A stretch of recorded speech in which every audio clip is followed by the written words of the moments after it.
এই যে জীবন পরিক্রমায় আমরা আসি, থাকি, আবার চলে যাই, এরপরেও আমাদের টনক নড়ে না, আমাদের হৃদয় বড্ড পাষাণ, আমাদের এই হৃদয় নরম হতে চায় না, আমাদের চোখ বেয়ে পানি নামতে চায় না। এটাই জীবনের নিয়ম, চলে যেতে হবে। দাদা চলে গেল, বাবা গেল, আপনি যাবেন না? এটা কি ভাবেন? এটা প্রতিদিন ভাবা দরকার যে আমাকে চলে যেতে হবে। আমার পরবর্তী জীবনের জন্য, পরজগতের জন্য আসলে আমি কি করছি? আমরা শুধু ছুটছি, পাগলের মতো শুধু ছুটছি। আমরা ব্যস্ত, মহাব্যস্ত, super busy. Our life is super busy life.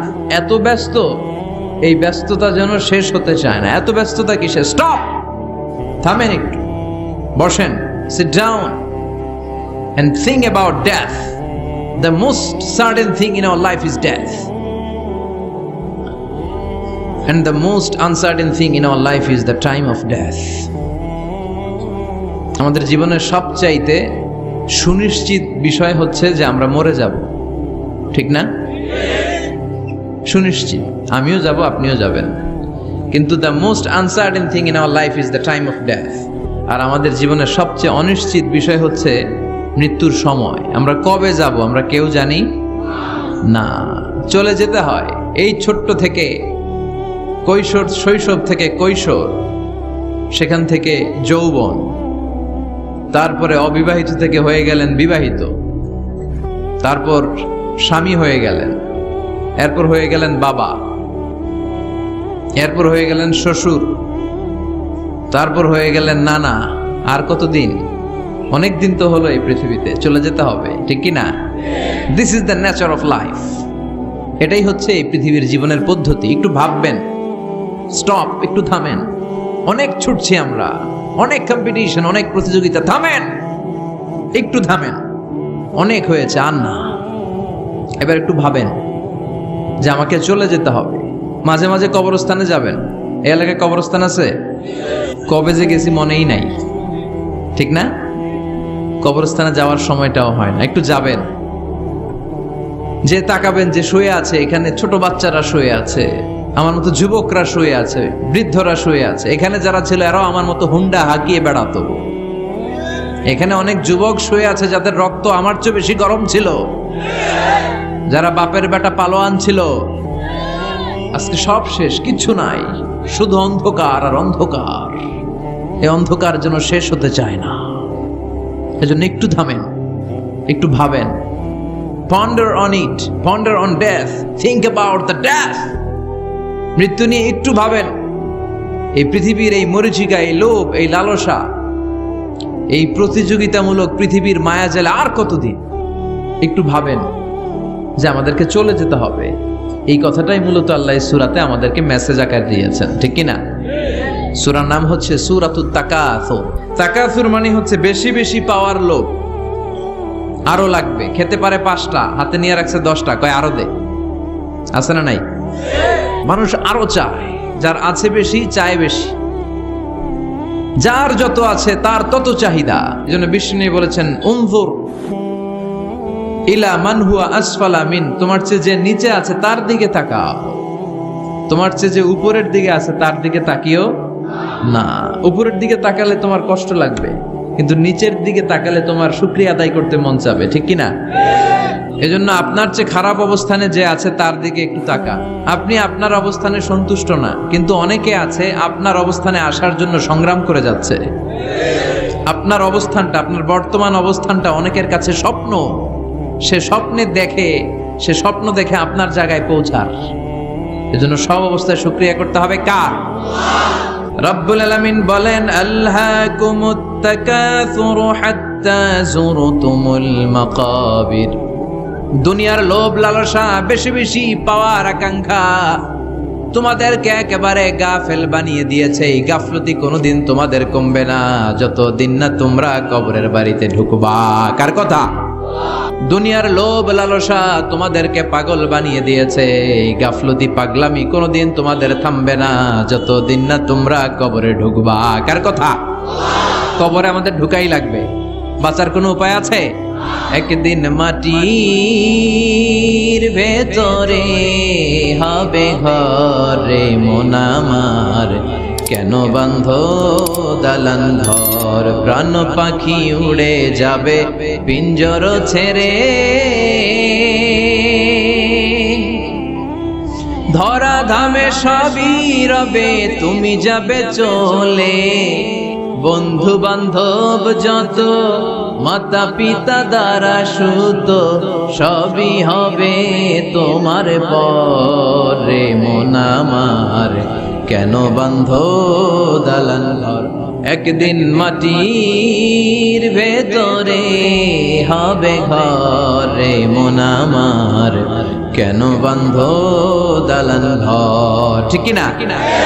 মাটির ভেতরে আমাদের যাওয়াই লাগবে, বাঁচার কোনো উপায় আছে? এজন্য রাব্বুল আলামিন বলেন, দুনিয়াতে বেশি বেশি লাগবে, আরো বেশি চাই। এই প্রাচুর্যতার লোভ, সম্পদের লোভ, ক্ষমতার লোভ তোমাদেরকে একেবারেই গাফেল বানিয়ে দিয়েছে। আখিরাতকে একেবারে বেমালুম তোমরা ভুলে গিয়েছো। তোমাদের গাফলতি কমবে না যতদিন না তোমরা কবরের ভিতরে ঢুকবা। ঠিক কিনা? কবরে ঢুকার আগ পর্যন্ত এই যে আমাদের আরো চাই, আরো চাই, আরো লাগবে, এটা কোনোদিন কমবে না। একমাত্র কবরই পারে আমাদেরকে স্তব্ধ করে দিতে, আমাদেরকে থামিয়ে দিতে পারে শুধুমাত্র কেবলমাত্র কবর। চিল্লায় বলেন ঠিক কিনা? ওই কবরে ঢোকার আগ পর্যন্ত খালি হাত পাতে, আরো দাও, আরো দাও। যারা হাত পাতে এদেরকে আরবিতে বলে ফকির। কি বলে? আল্লাহ বললেন তোদের স্বভাব হচ্ছে ফকিরদের স্বভাব। কার কথা? ইয়া আইয়ুহান নাসু আনতুমুল ফুকারাউ ইলাল্লাহ ওয়াল্লাহু হুয়াল গনিয়ুল হামিদ। ও দুনিয়ার মানুষেরা, তোমরা সবাই ফকির, আসল ধনী একজন। চিল্লায় বলেন তিনি কে? তিনি হচ্ছেন আল্লাহ। তিনি কারো কাছে চায় না, আর সবাই তার কাছে চায়। ঠিক কিনা? আমাদের স্বভাব আরো চাই, আরো চাই, আরো চাই। এই স্বভাবটা আমাদের পাল্টাতে হবে। আপনি একটু যোগ বিয়োগ দিবেন যে সুখে শান্তিতে, সুখ শান্তি খুব আপেক্ষিক বিষয়। খেয়াল রাখবেন, সুখ শান্তি টাকা দিয়ে কেনা যায় না। এই কথাটা মনে থাকবে। আপনার যদি টাকার পাহাড় হয়, খেয়াল করে বুঝেন, আপনার যদি টাকার পাহাড় হয়, সম্পদের পাহাড় হয়, আপনি গাড়ি কিনতে পারবেন, বাড়ি কিনতে পারবেন, কিন্তু সুখ কিনতে পারবেন না। আবার আপনার যদি অনেক টাকা হয়, পয়সা হয়, আপনি খেয়াল রাখবেন, আপনি খাট কিনতে পারবেন, দামি কম্বল কিনতে পারবেন, বালিশ কিনতে পারবেন, কিন্তু ঘুম কিনতে পারবেন না। ঘুম কিনতে পাওয়া যায়? আপনি যদি ডাক্তারের কাছে যেয়ে বলেন, ডাক্তার সাহেব আমারে 5 কেজি ঘুম দেন, ডাক্তার কবে, ধুর মিয়া আমারই ঘুমে ধরে না, আমারই মাঝে মাঝে টেনশনের চোটে ঘুম আসে না, আপনারে কি দিব ঘুমের? তো এই জন্য ঘুম কিনতে পাওয়া যায় না। খেয়াল রাখবেন, সুখ শান্তি এগুলো আল্লাহর দান। অল্পেও সুখ থাকতে পারে। ঠিক কিনা? আপনি বিশ্বনবীর জীবনী পড়ে দেখেন, বিশ্বনবী অল্প খেতেন, অল্প পড়তেন, অল্প জমাতেন, আর অল্পের ভিতরে সুখ দিয়েছে কে? টাকা যার বেশি দুঃখ তার বেশি, টাকা যার বেশি কষ্ট তার বেশি, টাকা যার বেশি টেনশন তার বেশি। আপনি খেয়াল করে দেখেন, যারা বড় বড় ভিআইপিস এন্ড সিআইপিস, অনেকদের সাথে আমাদের পরিচয় আছে, তো ফ্যামিলিগত অনেক বিষয় আমরা কিছুটা জানি। সুখ নাই, শান্তি নাই, খালি কষ্ট আর ব্যারাম। আর কি? ব্যারাম। আরাম আছে ইসলামের ভিতরে। আপনি অল্প খেয়ে অল্প পড়ে শুকর গুজার হবেন, এটার ভিতরে শান্তি আর আরাম ঢুকাই দিয়েছে কে? তো এরকম অনেক সিআইপিদেরকে আমরা চিনি, ঘরে সুখ নাই, শান্তি নাই, স্বামী স্ত্রীর মধ্যে ভালোবাসা নাই, আছে মানিল, ধরাধরি, কাটাকাটি, মারামারি। ছেলে মেয়েদের সাথে সুখ নাই, শান্তি নাই, ছেলে কথা শোনে না, ছেলে টানে গাঞ্জা, আছে না নাই? মেয়ে করে পরকিয়া, মায় দেখে কিরণমালা। এইটা কি কোনো সংসার? এটা জাহান্নামের টুকরা। আচ্ছা, এবার আসেন অল্প পয়সার মানুষ যারা ফ্যাক্টরিতে কাজ করে, রিক্সা চালায়, কুলি মজুর, দেখেন এদের রোগ বালাই নাই, কষ্ট নাই, ঘরে শান্তি, নিজেও নামাজ পড়ে, আবার ফ্যামিলিতে যারা আছে ওরাও নামাজ পড়ে, ছেলেটাও নামাজ পড়ে, মেয়েটাও নামাজ পড়ে, ছেলেটাও সূরা ফাতিহা পড়ে, মেয়েটাও পড়ে, আলহামদুলিল্লাহ বলে। এটারে সুখ বলে। সুখ চিনে নিয়ে যান, এটারে টাকা দিয়ে কিনতে পাওয়া যায় না। যারা ধনী এই সিআইপিসদের টেনশন বেশি, এদের রোগ বেশি, এমনকি এরা খেতেও পারে না।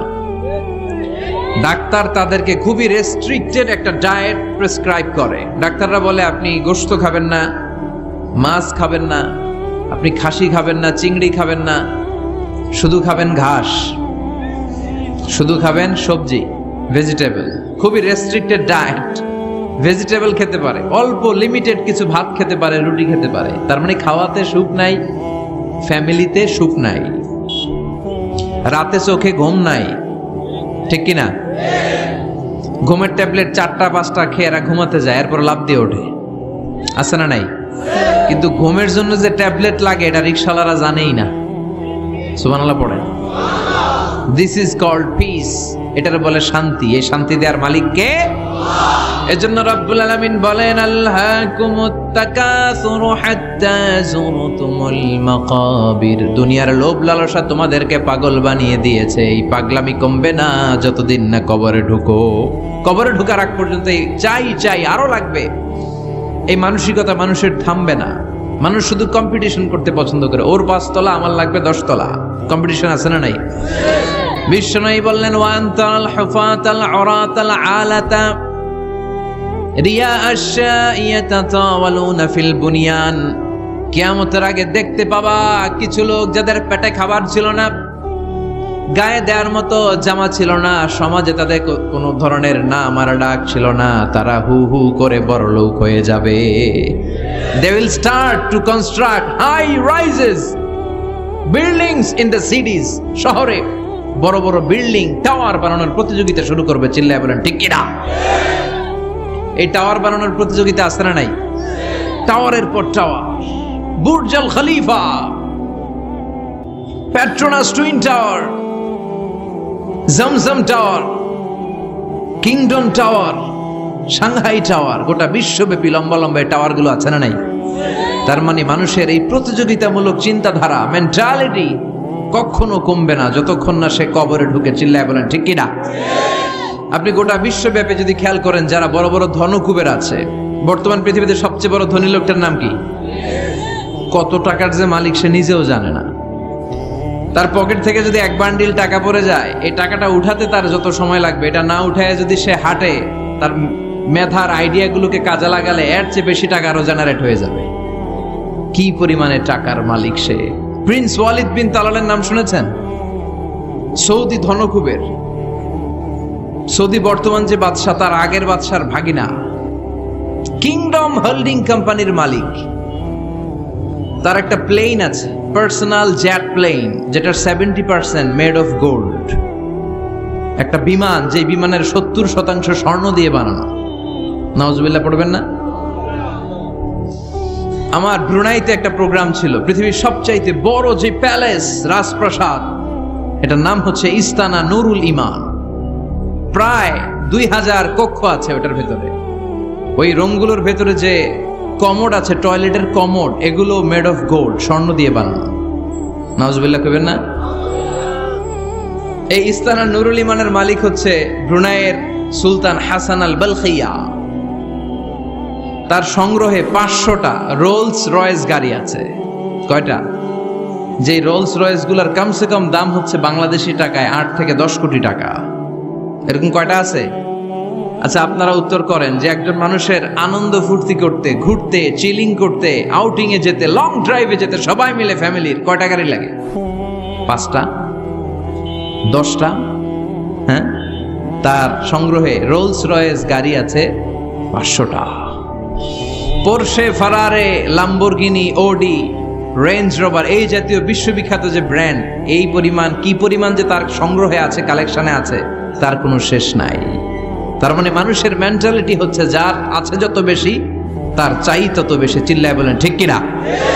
এজন্য রাব্বুল আলামিন বলেন আল্লাহকুমুত তাকাসুরু হাত্তা যুরতুমুল মাকাবির। তোমাদের দুনিয়ার লোভ লালসা কোনোদিন কমবে না যতক্ষণ না তোমরা কবরের বাড়িতে ঢুকবা। ঠিক কিনা? এই কবরে ঢোকার আগ পর্যন্ত মানুষের সম্পদ আর অর্থের প্রতি লোভ লালসা আকাঙ্ক্ষা কখনো কমবে না। খেয়াল রাখবেন, সম্পদ উপার্জনে ইসলাম বাধা দেয় না। আপনি যদি হালাল পন্থায় উপার্জন করতে চান, এটারে হালাল রেখেছে কে? সম্পদ আপনি উপার্জন করবেন, খরচ করবেন, আপনার উপর যাকাত ফরজ হলে যাকাত দিয়ে দিবেন, কিন্তু সম্পদকে হৃদয়ে স্থান দেয়া যাবে? হৃদয়ে থাকবে কার ভয়? মুমিনের অন্তরে তো মুমিন অর্থ সম্পদকে স্থান দিতে পারে না, মুমিনের অন্তরে মুমিন স্থান দিবে কাকে? চিৎকার করে বলতে হবে কাকে? তার মানে ইসলাম বলে তুমি সম্পদ উপার্জন করো, সম্পদকে তুমি আহরণ করো, কিন্তু সম্পদকে তুমি তোমার হৃদয়ে স্থান দিও না। হৃদয়ে স্থান দিবা কাকে? আবার সম্পদ পেয়ে যখন আপনি ধনী হয়ে যাবেন, যাকাত দেয়াটারেও ফরজ করেছে কে? দে যাকাত তোরা দে রে যাকাত, তোর দিল খুলবে পরে আগে খুলো খাত। দে যাকাত তোরা দে রে যাকাত। পড়েন আমিন। আপনার দিল পরে খুলবে, আগে খুলতে হবে কি? হাত। হাত যাদের খোলা তাদেরকে পছন্দ করে কে? আবার বিশ্বনবী বললেন 7 শ্রেণীর ব্যক্তি আছে, যে 7 শ্রেণীর ব্যক্তিকে রব্বুল আলামিন কিয়ামতের ময়দানে আরশের নিচে ছায়া দিবে। ওই 7 শ্রেণীর মধ্যে 1 শ্রেণীর ব্যক্তি এমন ব্যক্তি, ওই ব্যক্তি ডান হাত দিয়ে যেটা দান করে, তার বাম হাত ওই দানের ঘটনা টের পায় না। ডান হাতে দেয় কিন্তু বাম হাত টের পায়, তার মানে গোপন দান। কি দান? গোপন দান আল্লাহর কাছে খুব প্রিয়। গোপন দানের মধ্য দিয়ে আল্লাহর ক্রোধ রাগ কমে যায়, এজন্য গোপনে দান করবেন। আপনি মাহফিলে লোক দেখিয়ে 1 লক্ষ টাকা দিলেন, 10 লক্ষ, এটার মধ্যে যদি রিয়া থাকে, শো অফ, লোক দেখানো মানসিকতা থাকে, এটা হয়ে যাবে হাবা মানসুরা, মিজানের পাল্লা এটার কোনো ওজন হবে না। আর আপনি রাত্রিবেলা লুকিয়ে লুকিয়ে মসজিদের পাশ দিয়ে যাচ্ছিলেন, দেখলেন যে দান বক্স, পকেট থেকে 2 টাকার নোট বের করে দিয়েছেন, এটারে মিজানের পাল্লায় উহুদ পাহাড়ের সমান ভারী করবে কে? এজন্য আল্লাহ বলেন, গোলাম তোর গোপন দান আমার কাছে প্রিয়। বান্দা যখন গোপন দান করে, ওই গোপন দানকে আল্লাহ বাড়াতে থাকে, যদিও এটা পরিমাণে কম। আল্লাহু আকবার। গাভীর মালিক যখন নতুন বাছুর পায়, গাভী যখন বাছুর দেয়, উটের মালিক যখন নতুন উটের বাচ্চা জন্ম দেয়, উটের মালিক বড্ড খুশি হয়ে যায়।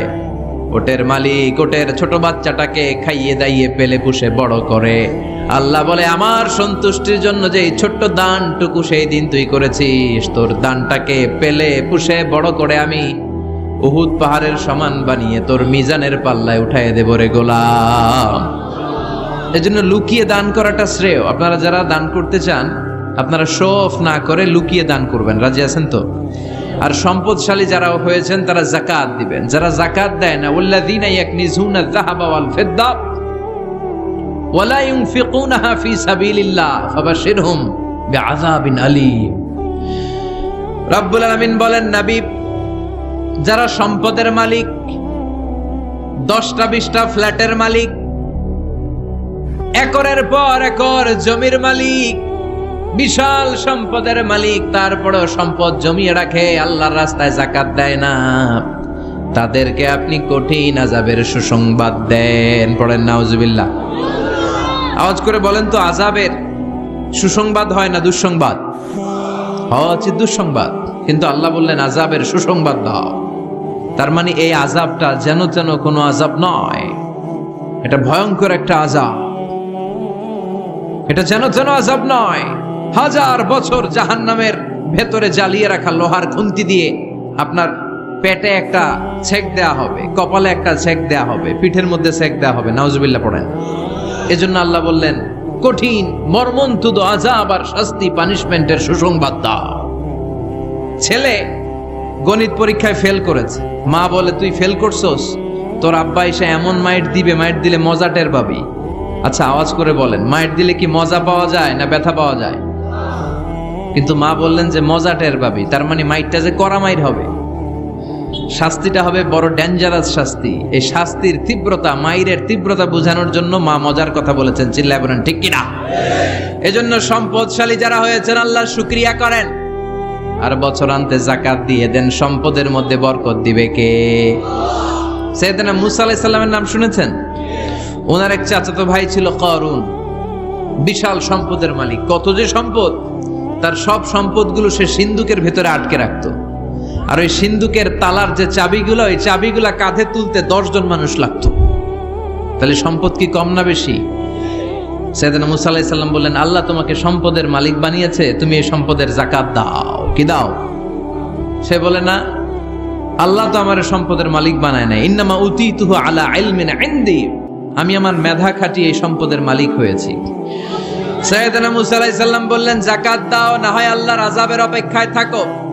কারণ বলে, তোমার আল্লাহরে বলো যদি পারে আমারে আযাব পাঠাইতে, আমার দিকে যদি পারে তোমার আল্লাহ যেন আযাব পাঠায়। আল্লাহরে চ্যালেঞ্জ দিস। কারে চ্যালেঞ্জ দেয়? আল্লাহ তো ছাড় দেয় কিন্তু ছেড়ে দেয় না, এটা জানেই না। আল্লাহ কি দেয়? কি দেয় না? আল্লাহ ছাড় দেয়, আল্লাহ চান্স দেয়, আল্লাহ সুযোগ দেয়, আল্লাহ ভালো হয়ে যাওয়ার সুযোগ দেয়, কিন্তু আল্লাহ ভুলে যায় না, আর আল্লাহ ছেড়েও দেয় না। চিল্লায় বলেন ঠিক কি না? কারণ বলে, তোর আল্লাহরে বল, পারলে আমারে মারতে, পারলে আযাব পাঠাতে বল, দেখি তোর আল্লাহর শক্তি কত রে মুসা, আযাব পাঠাতে বল। আল্লাহ বলে, ফাখাসাফনা বিহি ওয়া বিদারিহিল আরদ। এই কথা বলার সাথে সাথে কারুনের বিশাল সিন্ধুকের বাক্স, স্বর্ণের বাক্স, রূপার বাক্স, সম্পদের বিশাল বিশাল সিন্ধুকগুলো সহ কারুনকে আমি জামিনের মধ্যে দাবিয়ে দিলাম। নাউজুবিল্লাহ পড়েন। জামিনে, এটা একটা আশ্চর্যজনক শাস্তি। এই শাস্তি আবার অন্যদেরকে আল্লাহ দেয় নাই। আল্লাহ কাউকে আযাব দিয়েছেন, প্রচন্ড বাতাস, বাতাস দিয়ে আল্লাহ উড়িয়ে দিয়েছেন। কাউকে দিয়েছেন পাথর বৃষ্টি, কাউকে দিয়েছেন আগুন বৃষ্টি, কাউকে দিয়েছেন ভূমিকম্প, কাউকে আল্লাহ আকৃতির বিকৃতি ঘটিয়েছেন। দাউদ আলাইহিস সালামের কিছু কওম, তারা সাগরের মাছ ধরে রাখতো। এই মাছগুলো সাইয়েদনা দাউদ আলাইহিস সালামের কণ্ঠের তেলাওয়াত শুনতে আসতো। আল্লাহ বললেন, শনিবারে মাছ ধরা যাবে না। কি বারে ধরা যাবে না? কারণ প্রত্যেক সপ্তাহের শনিবারে আকাবা উপসাগরের তীরে বসে সাইয়েদনা দাউদ আলাইহিস সালাম ওনার সুরের ঝংকার তুলে জাবুর কিতাব তেলাওয়াত করতেন। আমাদের কোরআনে সূরা আছে 114টা, আর ওনার জাবুর কিতাবে ছড়া ছিল 150টা। আমরা পড়ি সূরা, ওনারা পড়তেন ছড়া। সুবহানাল্লাহ কইবেন না? তো ওনার গলায়ও সুর, আবার ওইটা ছড়া, গাইলে কত সুন্দর লাগে। উনি আকাবা উপসাগরের পাশে বসে ছড়াগুলো তেলাওয়াত করতেন, শিক্ষণীয় ইসলামিক ছড়া। আর এই ছড়ার সুরে মুগ্ধ হয়ে সাগরের মাছগুলো সাগর ছেড়ে দিয়ে ডাঙ্গায় চলে আসতো। আল্লাহ বললেন, দাউদের উম্মত খবরদার, শনিবারে মাছ ধরা যাবে না। রবি থেকে শুরু করে শুক্রবার পর্যন্ত ধর, নিষিদ্ধ হচ্ছে শনিবারে। আদেশটা কার? নির্দেশনা কার? মানার দরকার আছে না নাই? দাউদ আলাইহিস সালামের কওম একটু বুদ্ধি করলেন। ওরা মনে মনে বুদ্ধি করলেন যে আল্লাহ শনিবারে ধরতে নিষেধ করছে, আমরা ধরবো না, শনিবারে আমরা জাল দিয়ে বেরি দিয়ে রাখবো। কি করব? জাতে মাতাল তালে ঠিক। শনিবারে ধরা যাবে না। একে অপরের বলতেছে, এই খবরদার, শনিবারে মাছ ধরবি না। নিষেধ করছে কে?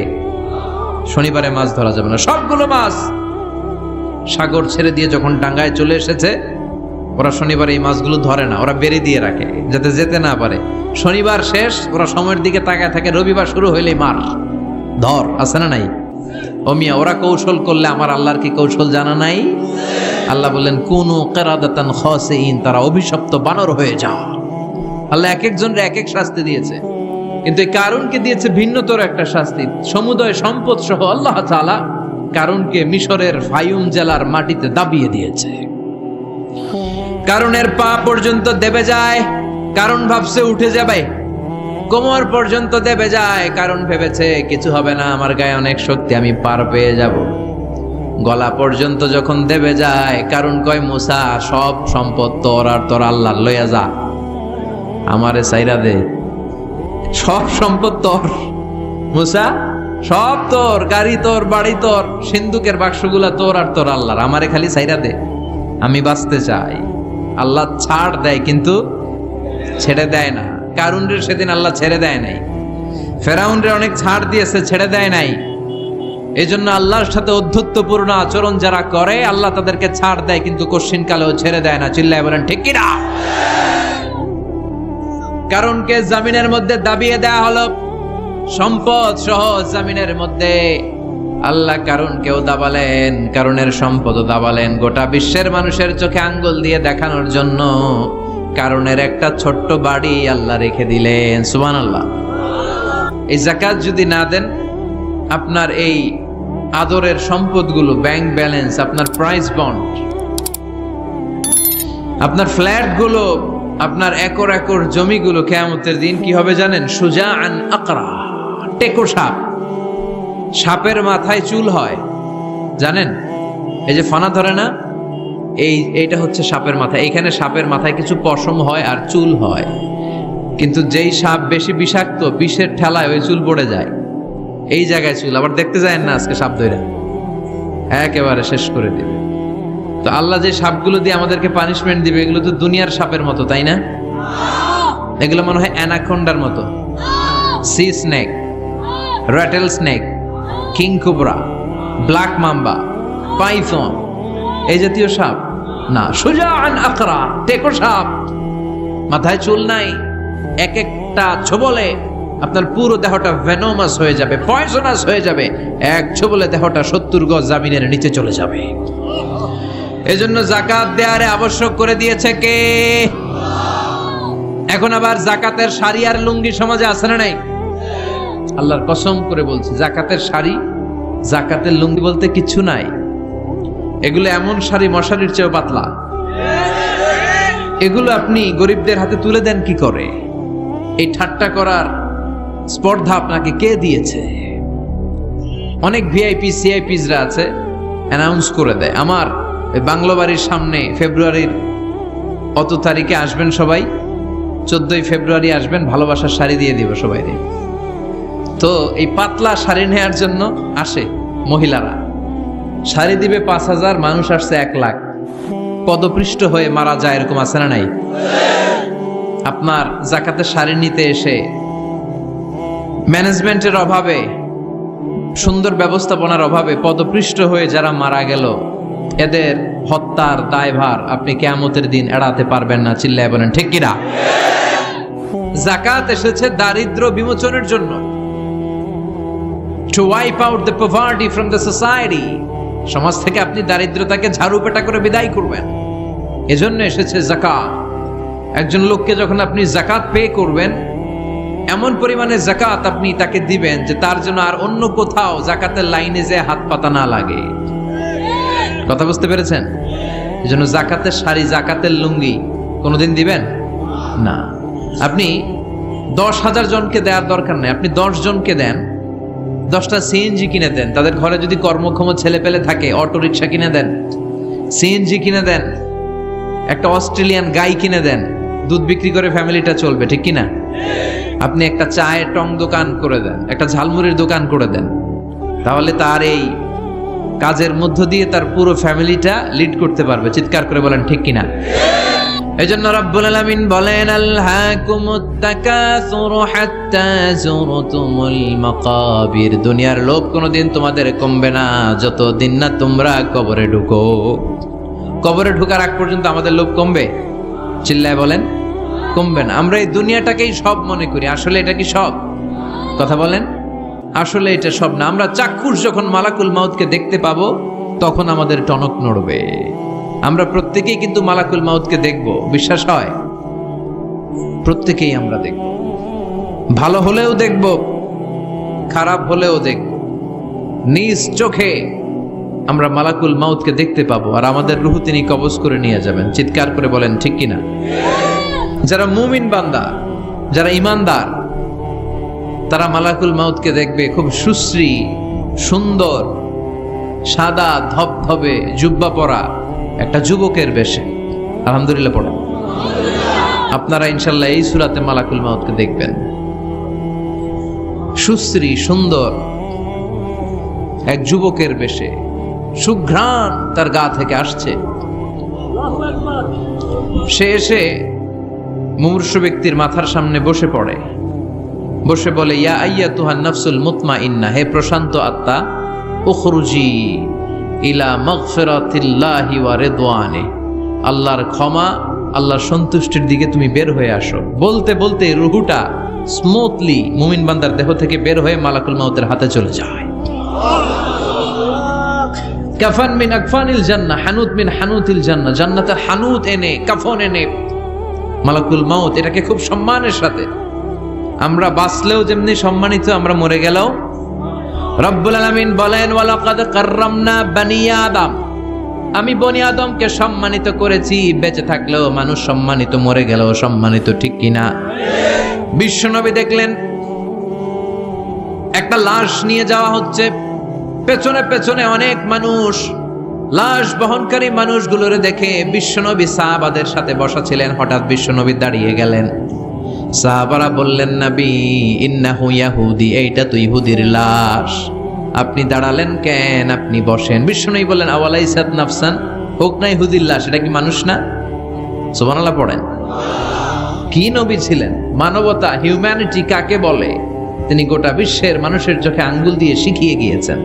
বিশ্বনবী বললেন, এটা মানুষ, মানুষকে আমি অনেক সম্মান দান করেছি। I have dignified the status of the sons of Adam, আমি আদম আলাইহিস সালামের সব সন্তানকে সম্মানিত করেছি। চিল্লায় পড়েন সুবহানাল্লাহ। আল্লাহ আমাদের সম্মান এত বাড়িয়েছে যে নূরের ফেরেশতারাও এই মানুষকে সেজদা দিতে বাধ্য হয়েছে, ঠিক কিনা? তার মানে মানুষের সম্মান আছে না নাই? এই মুমিন বান্দাকে আল্লাহ এত সম্মান দেয়, মালাকুল মাউত পুরুষের আকৃতিতে আসে, যুবকের আকৃতিতে আসে, ধবধবে সাদা জুব্বা পরে জান্নাতি কাফনে করে রুহুটা নিয়ে এল্লিনে চলে যায়। আল্লাহ আমাদের মৃত্যুটা যেন এরকম ইমানের মৃত্যু হয়। আরো জোরে পড়েন আমিন।